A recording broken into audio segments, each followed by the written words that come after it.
একটা ছোট্ট গ্রামে থাকতো দুই ভাই বোন, টনি আর টনি। তারা ছিল খুবই কৌতূহলী আর দুঃসাহসী। একদিন তারা গ্রামের পাশে সাগরের ধারে খেলতে গিয়ে আবিষ্কার করল একটা পুরনো মানচিত্র। টনি চিৎকার করে বলল, এইটা তো একটা গুপ্তধনের মানচিত্র। টনি বলল, তাহলে দেরি না করে চলো আমরা গুপ্তধনের খোঁজে রওনা দিই। তারা একটা ছোট নৌকা বানিয়ে সাগরে রওনা দিল।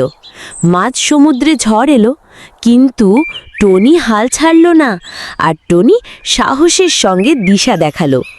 ঝড় থেমে গেলে তারা একটা দ্বীপে পৌঁছালো।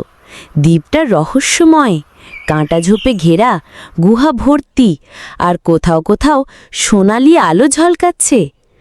গুহার মধ্যে প্রবেশ করে তারা দেখতে পেল এক বিশাল দরজা।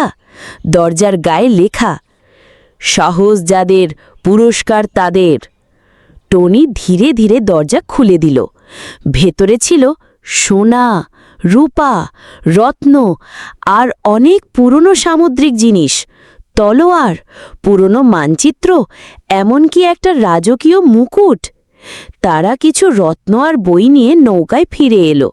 গ্রামের লোকেরা অবাক হয়ে বলল, তোমরা তো গ্রামের বাচ্চা, কিভাবে এত বড় কাজ করলে? টনি হেসে বলল, বিশ্বাস আর সাহস থাকলেই সব কিছু সম্ভব। টনি যোগ করল, আর যদি ভাই বোন একসাথে থাকে তাহলে হারার কিছুই নেই। সেই দিন থেকে টনি আর টনি গ্রামের ছোট নায়ক হয়ে গেল।